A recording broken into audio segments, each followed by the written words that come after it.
furnace vent. Yep. Don't block. Right down here is your drains. You have black with the big plumbing, obviously, for the solid. Yep. And gray right there.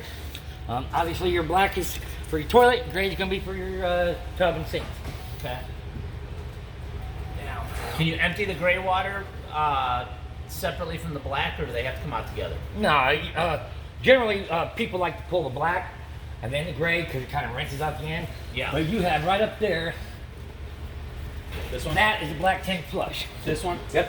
Okay. And what that does is you go to your dump site, you open them up, hook you up a garden hose to that, turn it on, and inside that black tank, it's going to spray down the walls and everything, rinse that sucker out. Okay, that's the flush. Okay. Yep. Now it's got a sticker right there to remind you, don't leave that gate valve closed with that water on. Yeah. Because that's just going to back up and come out the toilet, out the stink pipe, Okay. horrible, nasty mess. Gotcha. But there's no separate gray flush by itself. It has to No, be the with drain's flush. just going to flow right out. It's just water. Okay. Got it. Now, I told you the right way. Some people do like to drain it, fill Yeah. it back up, fill it up about 2/3 of the way. Yeah. You know, keep an eye on it through your monitor panel, and then flush it. That's all fine and dandy, Yep. but just remember you're doing it. Okay. No, that makes sense. You got your low point drain, which your right here. So that's for winterizing? Yeah, okay, right up under here. Okay. And they're just 2/4 turn valves. Oh, that's it? Yep. Okay, and so for winterizing, that's all you pull? You pull those and you go open up all your fixtures and it's going to drain all the water out. Yeah, let the And of air course come you- in. Of course, you want to drain your water here, bypass it before you put the antifreeze in. Okay. Now, we blow ours out with compressed air, 60 pounds. Yeah. And then if you do that, really all you got to do is pour antifreeze down the P-traps. But we do it both ways. Do We both. blow it out and put Blow. antifreeze through them just to be extra safe, I guess. And how do you bypass the heater? Let's see you on the backside of the water heater, and we're almost there. Okay. All right. Cool. Of course, that's where you're going to plug in at. Yep. Then now, do I get a plug that goes to my generator? Yours is different. Yours is going to be the actual, because this is that's like that. That's a 50 amp. Yep. And this is a 30 amp cord, so we had to get the adapter. Yours is just a straight 50 amp cord. Okay. Now, do you have two ACs? No. No. So what you're probably going to want to do is get you a 30 amp, a 50 to 30 adapter, 50 to 30. because a lot of campgrounds are going to charge you more if they have 50 to 30 service Okay. for the 50 service, which you don't need without the two ACs. Okay, so 50 to 30 adapter. Yep, and it's only like $50, and it'll save you in a couple of campgrounds. Okay. And the cord, the other end of the cord that goes into my generator. That's where you're gonna have the 4 prongs, and that's where the 50 to 30 adapter will. It'll Because go there. yours will fit right on here, just like this. Again, right here, you're gonna have 4 prongs instead of 3, Yep. and that's where the adapter comes in. Okay. There's your outside shower with the hot and cold. Yep. Oh, you just feed it up in there. You. There's less slack going around the knobs. Yeah, then you can fight that hose trying to close it up. Yeah. So is there water in the tank now? There is water in your system. Do you know how much? Just whatever's in the plumbing going in. When your freshwater tank fill. Freshwater tank. All right. It's right down here is your drain. Now this is not your old school P valve that takes 2-3 hours to drain. If you pull that, it's a gate valve. You're getting a stream out in about 2 or 3 minutes to drain that sucker. Gone. All Yep. right. Fantastic. A lot better than waiting. How many gallon tank is the I freshwater? think it's 60, but I'm not 100% sure. They Okay. they Nah, make it's them fine. different, but that's 50 to 60ish, roughly. Yeah. How do you know when it's full? Well, Starts leaking out. it's going to start. Okay. As long as your hose ain't too big, it'll start coming back out here. But you also have your tank levels inside on your control panel. Oh. That tells Okay. red, gray, black, and your battery. Okay.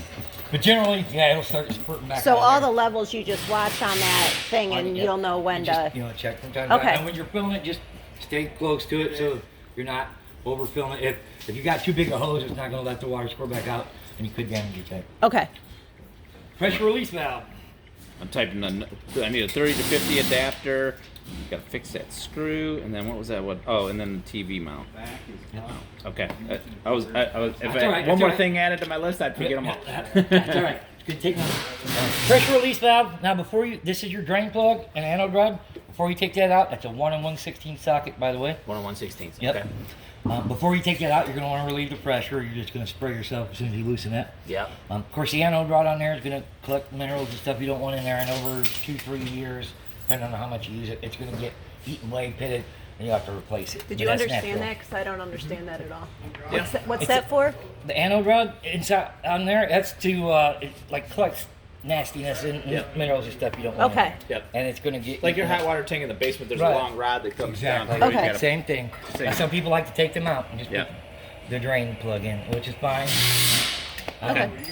Now, whenever I'm not using, I would drain this. If you're not going to use it for a week or more, I would drain that. Just You so would it's not drain sit- it? Yeah, just so it's not sitting there stagnant. Okay. On-off switch for electric right here. Yep. Your gas switch will be inside.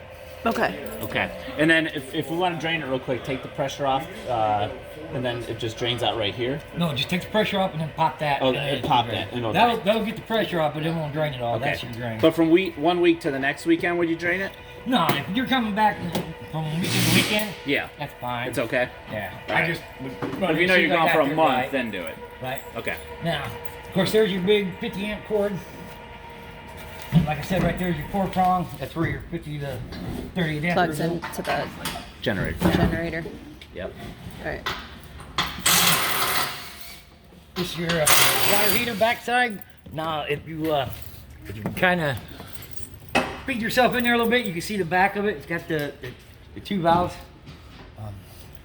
on the backside. You're activating quite a bit back in there, right? Yeah, it's on the backside. It's going to be one on top, one on bottom. Okay. And they're right, like I said, right in the middle of this thing on top and on bottom. Right now they're pointed at the water heater, the valves are, which means it's allowing water in and water out. Okay. Whenever you go to winterize, put in freezer your system, whatever, you'll bypass. Turn them a quarter turn and they'll face this Okay. way. Towards the water heater as you can.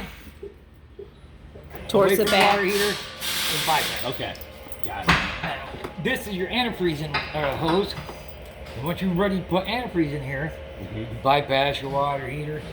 Then, of course, you've already drained out or blown out all the water out of your system. Yep. Stick this down in your antifreeze jug, and where this hose goes, it's another one of them quarter turn valves. All right. Right now, it's pointed this way to this hose, which is there's another line that leads to your freshwater tank. And that's gonna, when it's pointing like this, it's gonna suck out of the freshwater tank. When you're ready to use this for antifreeze, turn that quarter turn valve the same way. Yep. And point it at this hose, and then when you turn on your pump, it'll suck out of here. I'll suck it out. Okay. Now all this, your proper winterization, everything should be in your owner's manual. Yeah. Which I'm not sure if you have a paper copy or if it's just online, but Okay. So there's good step by step. Yep. But I understand what you're saying here. yeah. Okay. And then the blowout, you said you guys blow it out. Where's that connection for the blowout? Okay, what we do, we have a pressure regulator and a valve, and of course we just hook it right into like a hose fitting. Yeah. Put it in, put the air hose on, click it to it, turn the valve, 60 pounds, no more. 60 pounds. Yep. Okay. And then once you turn it on, then you just go through and Open everything. yep. And you don't have to open up your low points if you blow it out, because that's gonna blow it all out. You don't have to worry about that. Gotcha. Okay. All right. Now, do you want this? Being that you're going to be using this, do you want this screwed back down? Do you have, kids or anything that's going to be getting their fingers possibly in there? No. Okay. So, you want that screwed back down? Or you want me to leave it loose for now? I would screw it back down because we're gonna fire this thing up tonight and Travel. sleep in it. Yeah? Yeah, we're Okay. sleeping in it tonight. So yeah. Let's do it.